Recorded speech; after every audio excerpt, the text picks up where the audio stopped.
Stream is live. All right. Hi. Hello, everybody.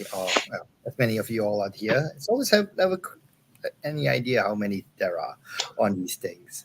But this is a live stream about the system apocalypse and all our books.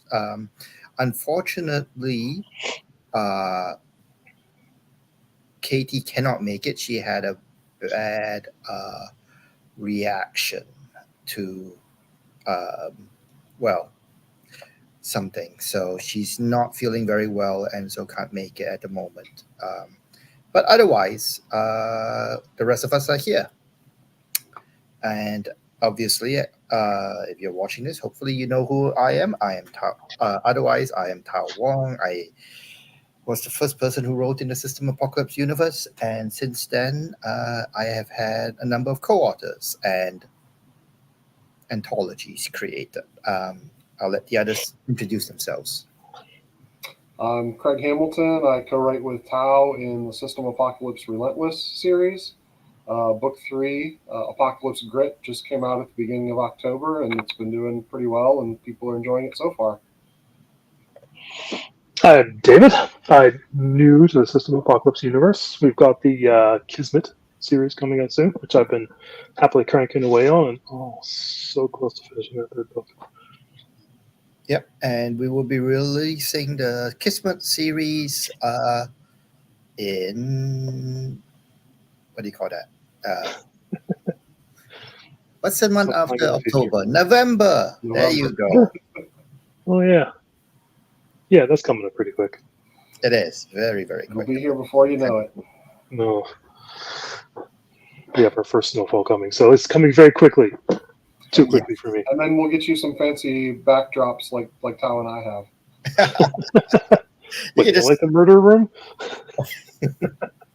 you just save one over, and we should have sent you one. Oh well, things for later. Yes. Just why don't you guys quickly just explain a little bit about your series and what makes it different? Mine's about a very angry Yukon who ends up running around and killing people until he figures out tries to figure out what the system quest is realistically. That's basically the entirety of the 12-book series. One very, very angry man who really needed therapy and never really got it. No, there's not much therapy in the system. My main character is a bounty hunter. Doesn't really care about the system quest, but he's in it for the money. So, you pay him enough credits, he'll get the job done. My series is about Fool and Jackal, primarily Fool, who actually has used this system for therapy. And it's put him in a much better place than he used to be, and he's kind of having fun with that.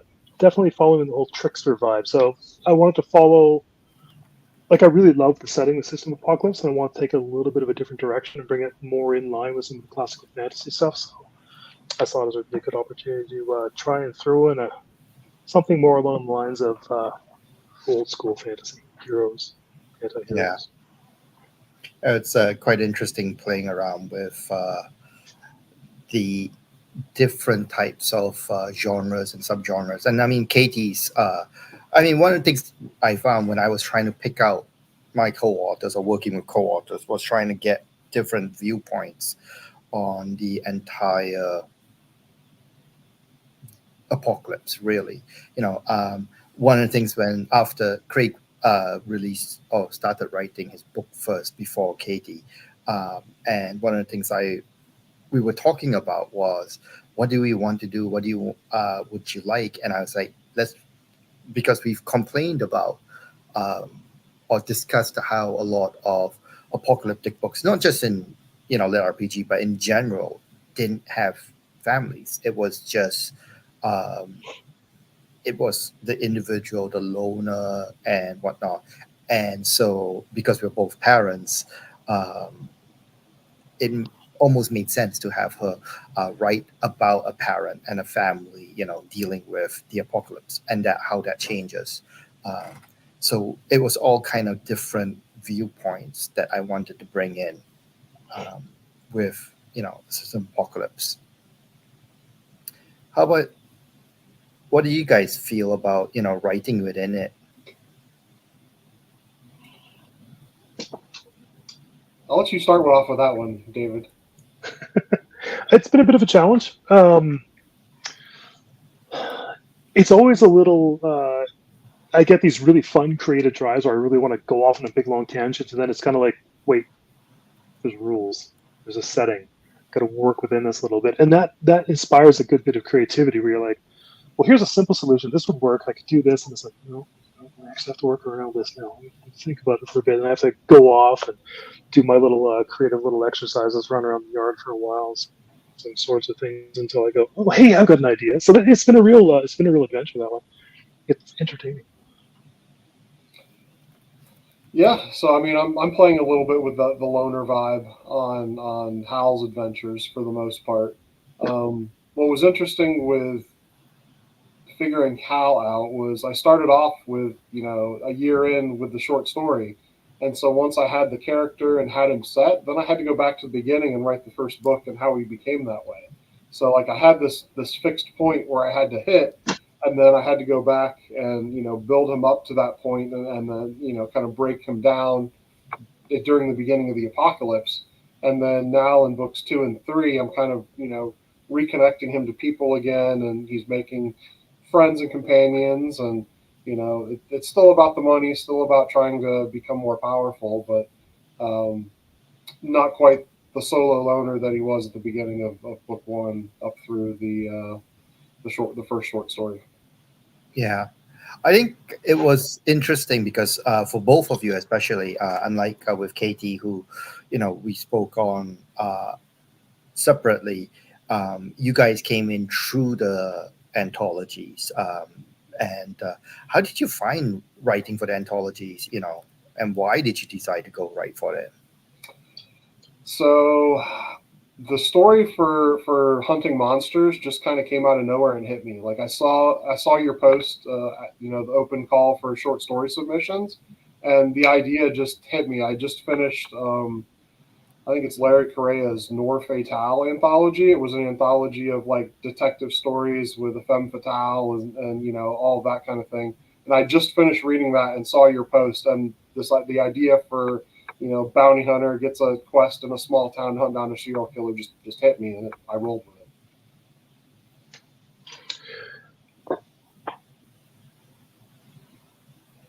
I really like the setting, like I said before. Like it really appealed to me, and when I saw the call come up for an anthology, I'd already had a little idea because I read the books, and System Apocalypse was my introduction to lit RPG. So it was fun. It was like, oh, there's so much raw potential for storytelling in here. Um, and as I was reading it, I was aware that there's a real art to managing the levels and the progression, all that kind of stuff. And I didn't really feel competent to do that, but I really wanted to explore stories in the setting. Um, and I really thought about that, and I really wanted to put a short story in, and I wanted to show off the potential kind of stories that could really pop up. And I really thought about it for a while, and I was kind of sticking on it, and I couldn't really come up with anything. And then the character Fool just popped into my head like that one day. I was walking around with my headphones on, cranking some tunes, and it was like, boom, here's this real older guy who's had a life that's just been absolute shit. It's fallen apart, and he's come back. The system apocalypse arrived and wiped everything out. But for him, it gave him an opportunity to reboot his life and to restart over again. And some of the things that had made his life so terrible actually gave him some strength and skills to go forward. So once I had that character in mind, it was this like, how do I fit this into the setting? And then it was just like, oh, there's a million really cool things. So then I followed Tao's lead and set it into parts of DC that I had been through, and then it just popped. Like literally going around for a walk, the entire story jumped into my head. I sat down, it did like something like 6,000 words from late afternoon until 1 or 2 at night. Just poured the entire thing on one just dope, just like that. Gave it to my wife right away and said, I wrote this. It's probably terrible. Read it and tell me what you think. She said, I read it. It's really good. And I gave it to a friend of mine. He said it was really good. And I'm like, oh dear. Okay, I better send this off. Yeah, it's always interesting when these stories come to you almost fully fleshed out, or you've got an inspiration for it. And it's one of the things I always really enjoy writing when it comes to short stories, because you can get them out in this tiny little amount of time, compared to writing a 12-book series that takes you about 5 years.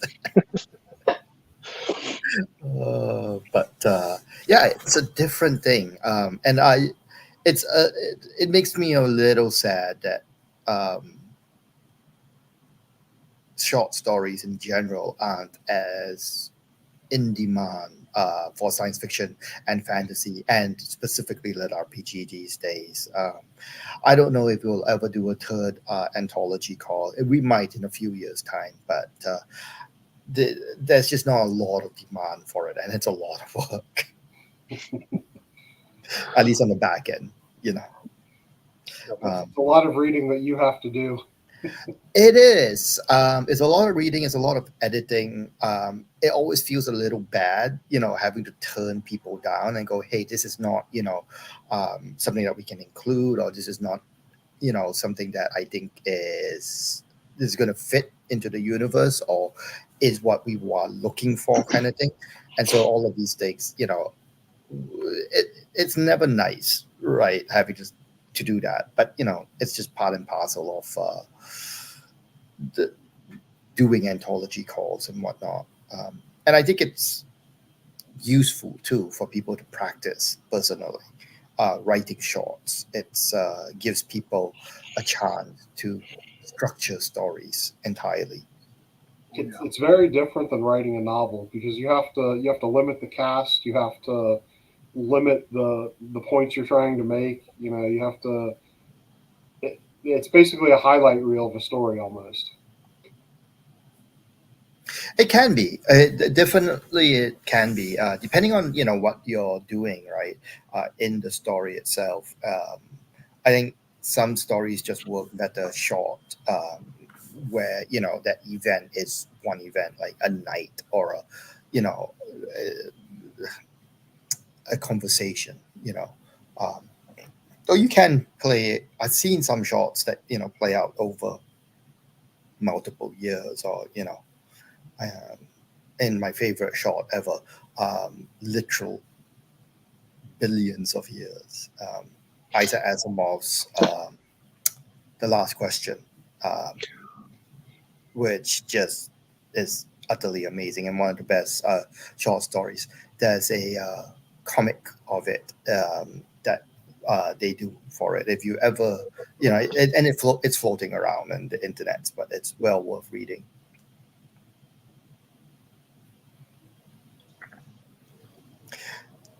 So I guess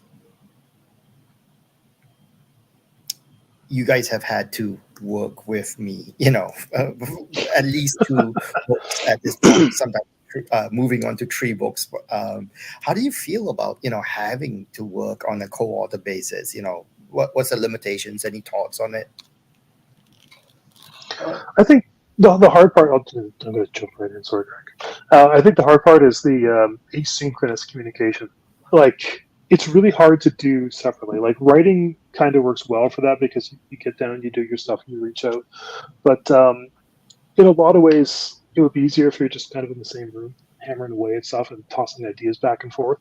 That would be really nice. But that world is long gone. And it's kind of a pain in the butt anyway because nobody wants to live in the same city everyone else is living. But it's again, it opens up that door to creativity that I really enjoy. I can come up and write my own stories, my own novels. I can do all that, but the limitations provide structure and provide a like a game platform to riff off and to move along with, and that's really nice. I'm really enjoying the process for that.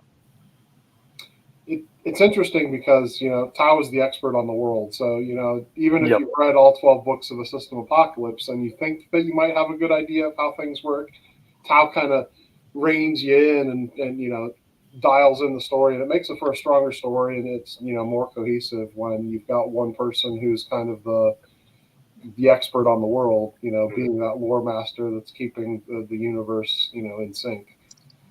Yep, yep. And he Access reins to me the in when I wiki. try to do crazy destructive things like crash starships into planets, you know. Just a little. That was a big edit that we had to do. I'm like, This seems yeah, like a challenge to me here. I got to think about this now.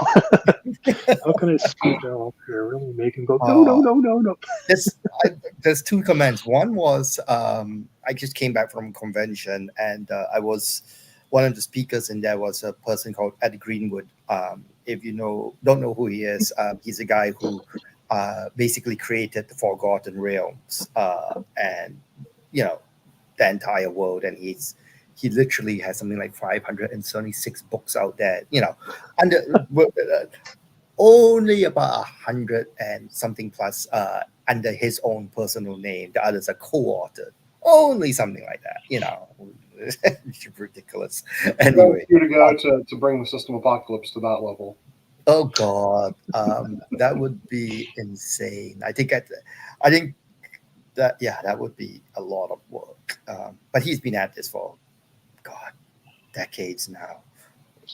Probably. Yeah, Um, since the 80s.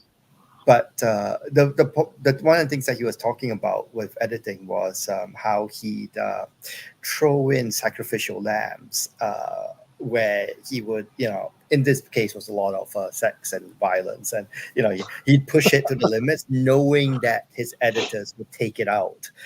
But then that way be able to sneak some of the smaller stuff that he really wanted in. And I'm just sitting here going, "Oh God, now David's going to be doing that." Oh, I already did. I've been having a lot of fun the last two books, Dow. You're going to have a good time. Mm, yeah. I can't sneak anything in right now because everything I've gotten is in print. So the Yeah. sneaking is already done. Book 4 though is still in the ideation phase, so we will see what happens there. Yeah. Let's be good, people. Nobody There's wants to nothing be good though. I mean, come terrible. on. The other thing, actually, the other point I was David was talking about how you can't write together, and actually, two of the authors that in our genre, Charles Dean and Ramon, they actually write together in real time. They throw up, I think it was a Zoom call, and so one person will be editing, and the other person will be writing, and then they'll switch, and so forth. And so they have like office hours where they do that, and for like 3 or 4 hours. And according to them, it works really well for them. I think I would Yeah. shoot myself if I had to do that. Partly because I am chaotic with my days. Mhm. What is your actually? Why don't we ask that? What's your writing day like, or what's your work day like?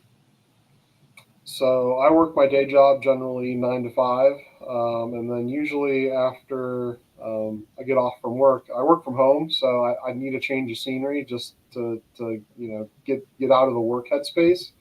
So usually I go out to a local coffee shop, Panera, Starbucks, something like that, and then I write until they close, usually around 9. So usually I get 3.5 hours or so of writing a night. But that's generally the bulk of my writing during the week. Weekends, it's a little more flexible. I'll sometimes spend all day Saturday writing, but that's where most of the magic happens for me.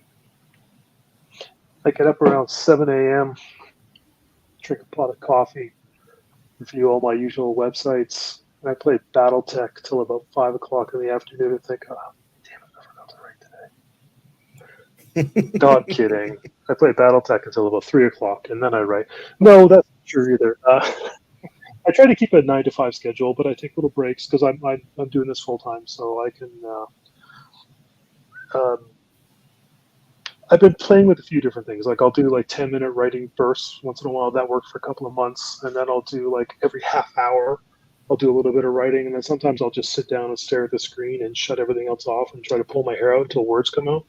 Um, Sometimes I'll get up first thing in the morning and write. I don't have a regular schedule as yet, but this murder room the stuff here is going to be my new writing loft. And once that's done, this will be my regular office. I'm going to clock in at 9 in the morning, clock out at the end of the day at 5 o'clock, Monday to Friday, and I'll just sit down and crank out words all day. That's my plan. So far, not too bad. It's chaos, and my whole life has been chaos the last few months. So my usual writing plan is completely fallen apart. I've moved from a city to a tiny mountain village of 600 people. So that's been a very extreme change with a lot of fun things going on. Like I have bear spray in my writer loft because the sun might go down by the time we're done, and I got to walk back to the house, which is 10 steps. But there's a lot of black bears around, and I might need to take care of it. So that kind of thing in the back of my mind throws the writing in strange places sometimes. But that's my day, basically.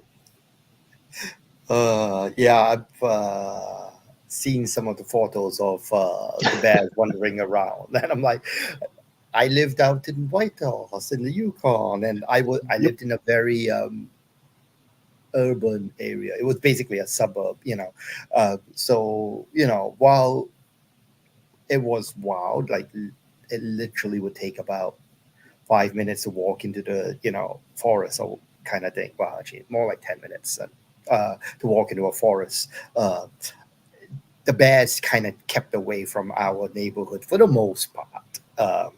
You'd occasionally hear of, oh, hey, there's a bear down that way. They're dealing with it. I'm like, okay, whatever. But I never actually saw one wandering around in the city itself. So that's a nice thing, I guess. I don't think I need It's a to little go weird and having them stick their nose in your window while you're watching TV. I bet. Yeah, we used to have a pet, well, not pet, but a tame fox that's used to sleep in the on top of the garage, and they sun themselves there, especially during winter, and they climb up there and they just sun during really bright winter days, and so we'd just be able to watch them. They were like within 10-15 feet of us, and even when we were walking around inside Riverdale, there'd always be baby foxes or just full grown foxes. The last year that we were there, there was a literal litter of them, like 6 or 7 of them downtown in inside downtown Whitehorse. That was They just wandered around. They had a for somehow they survived, all of them, which was relatively rare. So that was That's pretty cool. I We have a actually do weasel. really like the foxes. I, Don't I'm have any. envious. We need weasels here and foxes now. Yeah. I'll put a note in with management. Did I guess yeah, my one thing I'm playing around with has helped with my own productivity with writing is for the words, which is there's a little browser based game where you go in and you kill monsters by writing words, and there's a timer based on it, right? So you have to go and kill them within X amount of time, and um, it's a silly thing, and you've got little quests that you can finish by killing X number of monsters and whatnot, and you can queue up all of these monsters. And so what happens for me more than anything else is I'll be writing and I'll be writing and writing, and then I'll kill off the monster, and then I'll look away and it's like, oh, I've got 20 words extra into the next monster. I don't want to waste these, so then I'll keep writing even though I should stop, or I've done enough or Nice. whatever. So it just keeps pushing me, which I find is useful because and it focuses me because there's a timer in there. So I've been finding it's been increasing my word count again, and I used it like years ago, and then it's just stopped working for me. And that's I think I don't know about. Craig, you've been doing this for a few years, right? Already, are you finding that you got to go tap into new techniques to go and keep writing, or No, it's really random, and a lot of it depends on how busy my day job is, and how hectic and how drained I am by the end of the day. So my word counts really vary, but I try to do 500 words a day on the weekdays, which is kind of slow, but some days that's all I get, you know.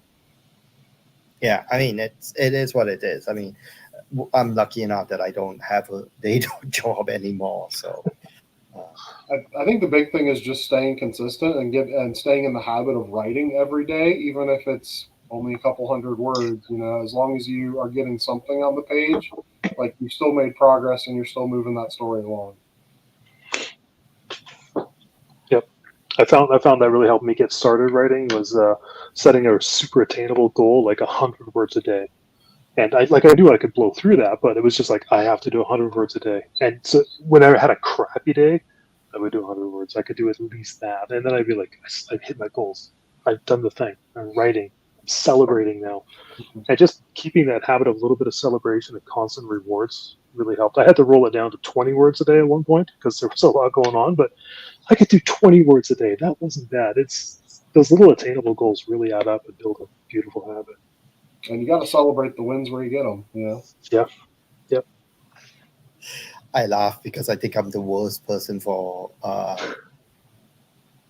but celebrating any success. My wife Surprise, gets surprise. so Randy and I know each other from previous, and he used to actually train. He was one of my martial arts trainers. I think he's laughing because he probably remembers working with me. Uh, I I'm not very good at yeah. It was always it's weird. It's Good at the like grind. I am addicted to the grind, and I'm addicted to the. I don't. It's yeah. Anyway, we don't need to go into my psychology. It's weird. It's all in the books. Yeah. So we've got a question from someone about what have been some of the biggest influences in our series or in your series. Why don't I'll let you guys talk first before I talk about System Apocalypse because I think most people have heard me at some point. So, as some people might intuit from my titles, westerns have been a big influence on mine. All of my titles are riffs on old western movies. So you've got um, a fistful of credits is a fistful of dollars. High Plains Drifter was the influence for some of Dungeon World Drifters, and then True Grit was the influence for some of Apocalypse Grit. So, and we'll keep that up with book 4 with the Outlaw Harold Mason, and we'll see how that goes. And I try to pick some of the big scenes out and work, do my own little twist on them. So we'll have to see about pull those pistols or whistle Dixie. See if Hal gets that in book 4 or something along those lines. You got to do Tombstone with oh what does he say? Will you I'm be your mine? Huckleberry. Yes, yes, I'm your Huckleberry. Such a great delivery for that. Oh, he played such he was so good in that as Doc Holliday. It was such a great. I to me that's almost the defining version of that story. I've seen others, and they take different tracks on it, but I really like Tombstone. Yeah, it was good. Randy? There's just so much. I would say for book 1, the inspiration was classic Conan. Like not Conan the giant muscle barbarian, but Conan the detective with a sword, which was the real flavor of a lot of the early books. That he was an outsider who didn't have the same civilized background, and that gave him a certain kind of perspective and intelligence that no one else had access to. So it was Conan as the smarter person in the room, but still had a sword that could beat the snot out of anyone super strong. So I kind of wanted to roll that into my two characters, and I that was where I was going for the first book, and a little bit of Julian May with her Pliocene Saga series. If you haven't read that, go read that. The second book, pure Malazan. I wanted to tap into a little bit of that heavy, um, deep background and that whole grinding military feel what a military sci-fi has as well, or the Malazan military sci-fi or military fantasy. Touching into that, I wanted to get across a little bit. For the third one, Lucifer, the TV series, and Streets of Fire. Those are my big inspirations. Sorry about that, Dow. It's going to be really interesting to read. I'm having a lot of fun with it. Stuff happens. Well, we'll see. I'll go through it and we'll play around with it. I'm sure it'll be good. I'm not. It's one of the nice things about having good authors is that I can trust, that the general story will be fine. I just have to pull back on, no, that doesn't work in the system. You're gonna have to and But I have this great change, idea. and that's always well. Sorry, did you try to say something? I think I lost something. No, you just dropped out a little bit there. Oh, okay. Uh, I guess for me, oh God, I mean, System Apocalypse. I was when I first read it. I mean, I was heavily influenced by the very few lit RPGs at that moment, which was Rendered Ghost Hound and Change New World and Scotty Foot, uh, Galactic Fist of Legend and Earth Tactics Advance, which were both kind of Earth Tactics Advance was more apocalypse RPG, though Galactic Fist of Legend was has this kind of apocalyptic start to it too. So those were the only ones that I'd read at that time that really did the apocalypse led RPG kind of thing. Um, and then I wanted to, I don't know, I've read post-apocalyptic stories, outside of, in the actual genre. And one of the things that drove me nuts more than anything else was this focus on the individual. The story was always about an individual who couldn't, or, and how, society crumbles and it comes apart and people do the worst thing possible and, everything goes to hell. And yes, I mean, it's an apocalypse, everything goes to hell. But there is no society, there is no, and people don't necessarily always become the worst of themselves. If you actually look at a lot of crisis situations, people do better than what you think. Um, Everything from rolling blackouts to um, refugee situations and whatnot. That people join together and help each other. There are obviously cases when it doesn't work. Hurricane Katrina down in New Orleans is that, but the actual research shows more often than not, society pulls together, and I didn't see that. And so that was one of the major things that I tried to write inside for at least the first arc, where people weren't, doing this, oh, we're everyone for themselves kind of thing. I think some people call John the socialist hero.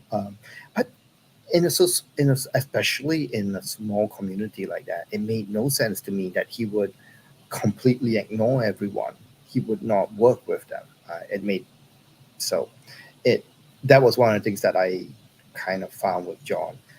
Along the way, the system quest kind of cropped up on me when I wrote it, and then it just became. And when I actually sat down at the end of, I think, book one and a half, and I tried to plot out the entire series, um, I kind of knew that that was the end. That was a question that needed to be answered, and so everything else was just a question of fitting the books necessary to tell the story of what the system was. Initially, I meant it for to be 9 books long, actually, and some people still remember that. Um, Unfortunately, the last 3 books, when I was getting towards, I think, book 4 or 5, it was like, oh, I need a lot more books to go and flesh out the galactic universe to make it makes sense for the last three books and the final, ending arc. So that so I kind of jumped around as I went through, and so the influences were more what I needed to say to get to the end. And of course, Robotech for the giant mecha, because who doesn't want to live Obviously, a mecha? True stories. a mecha. I don't know about Ooh, we got another question about who is the hardest character for us to write and why. that.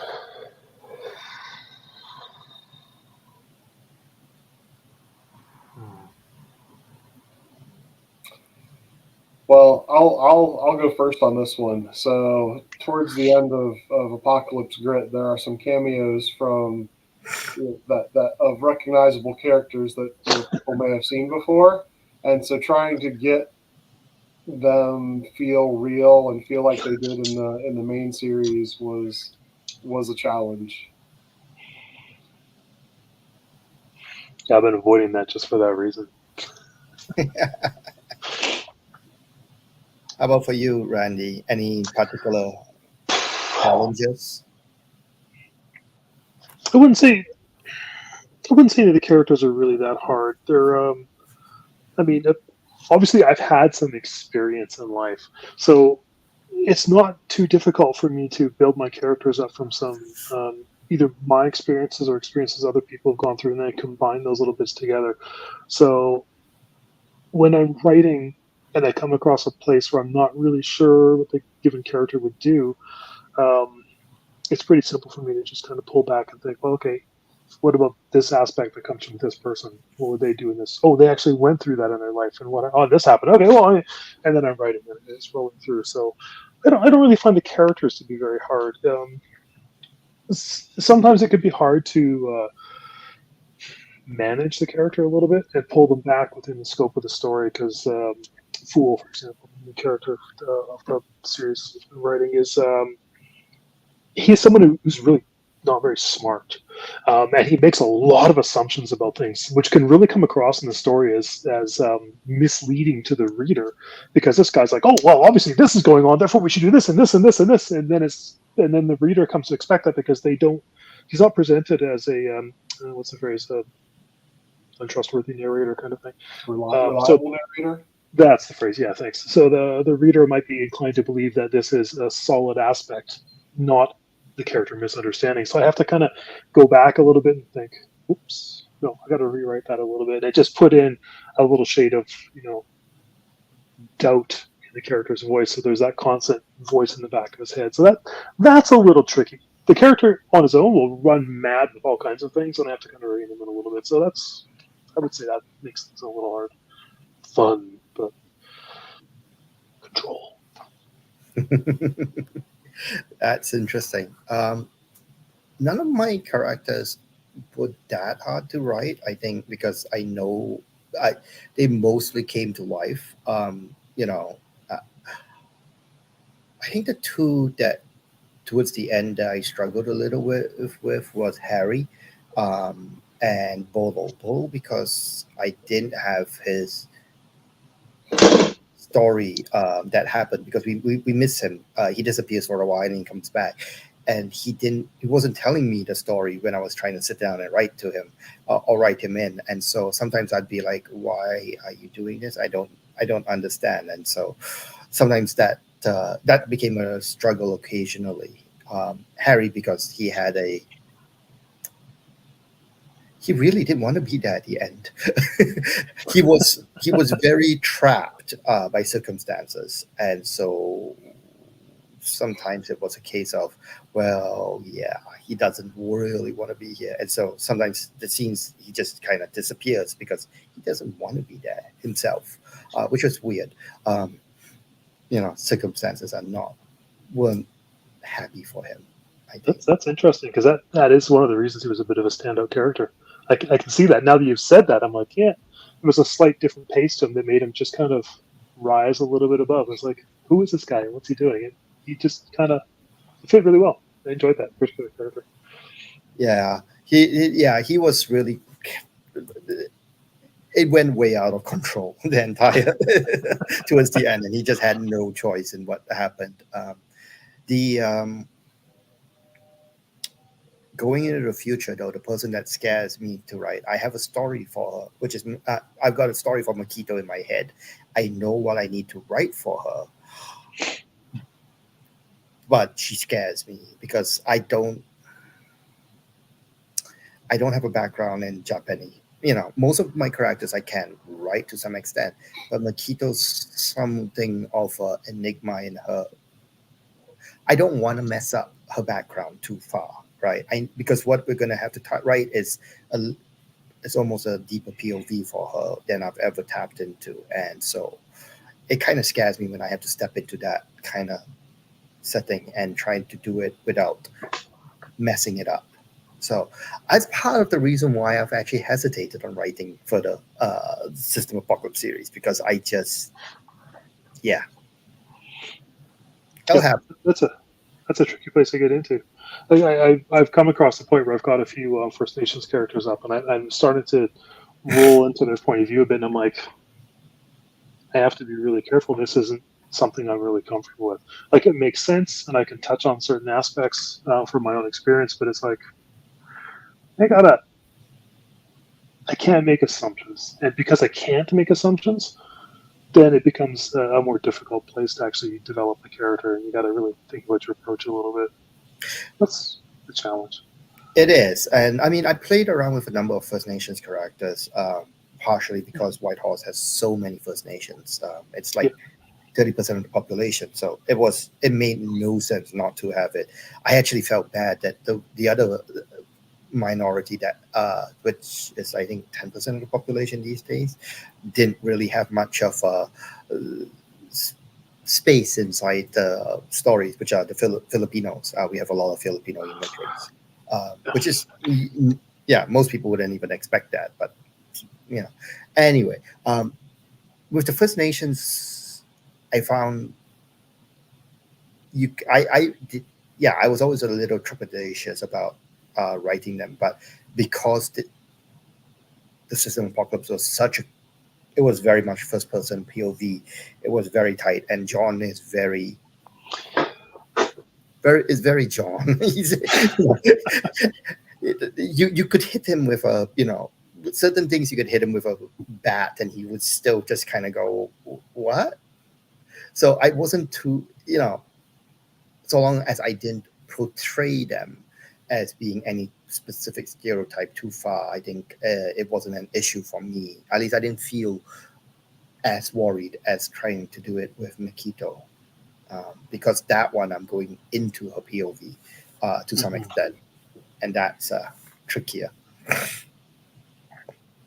Well, if a story calls you, you got to get it done. How about you, Craig?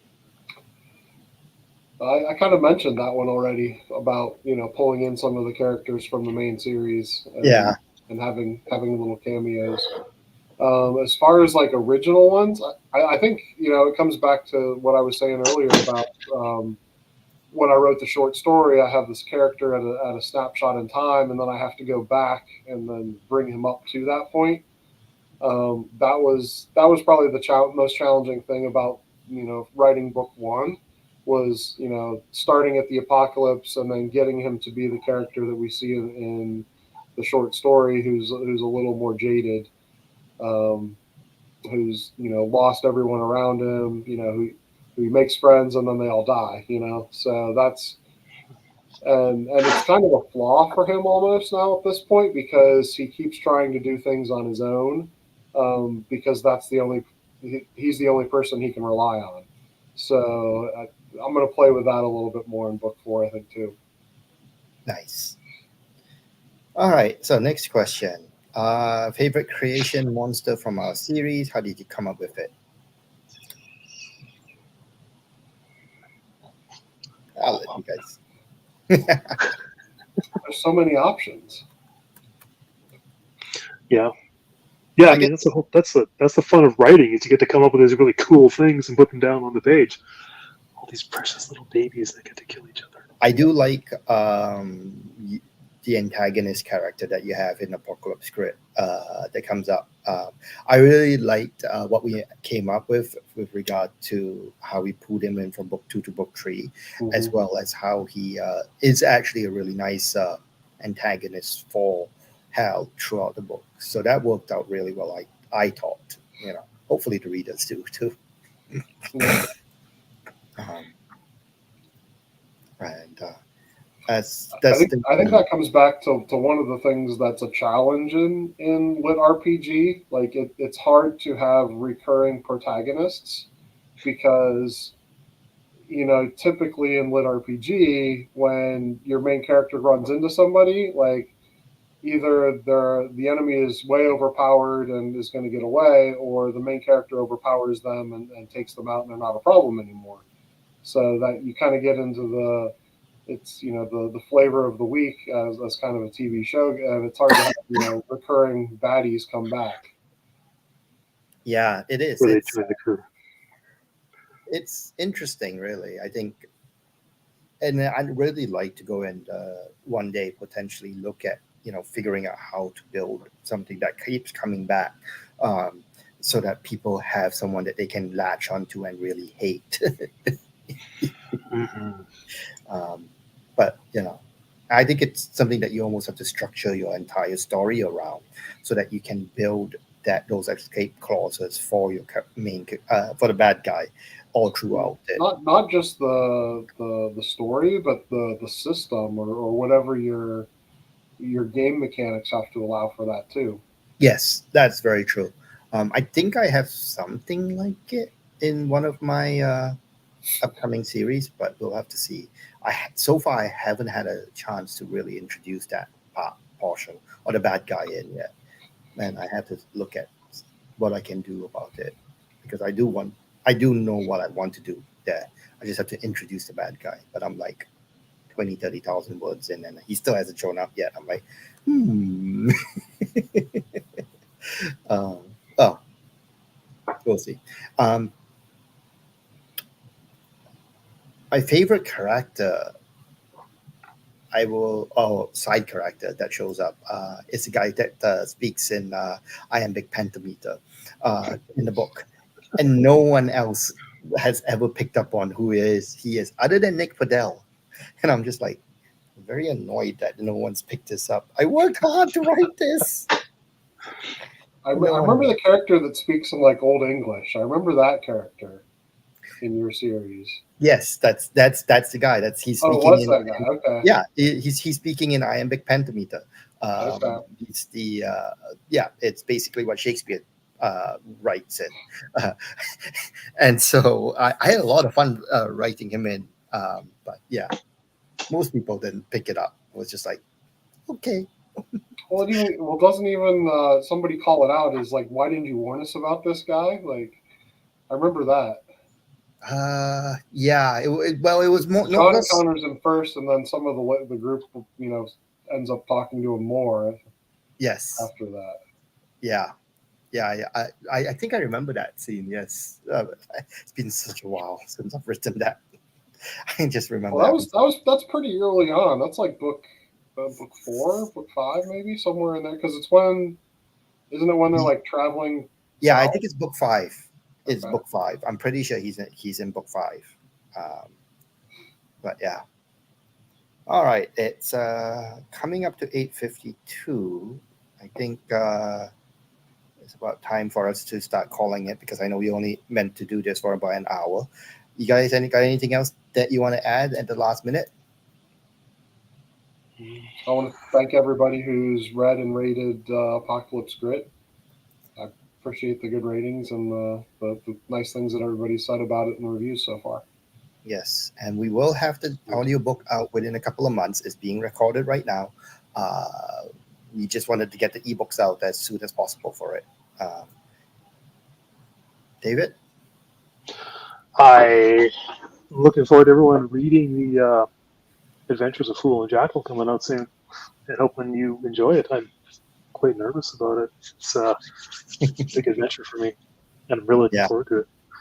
I I'm love hoping those that guys. all of you pick it up and give it a shot. It's going to be very different. I will warn you from how you might typically expect most lit RPGs to structure themselves. As David said, we're playing with different structures within a lit RPG world, but I think it's still really well written.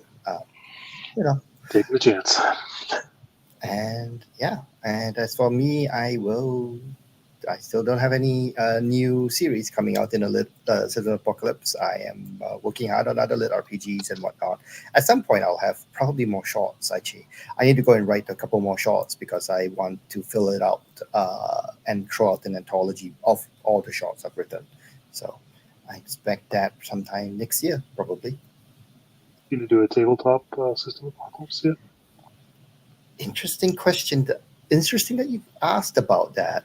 Ooh, In CanCon, I met a number of game designers. We'll talk. how strange that would happen to you.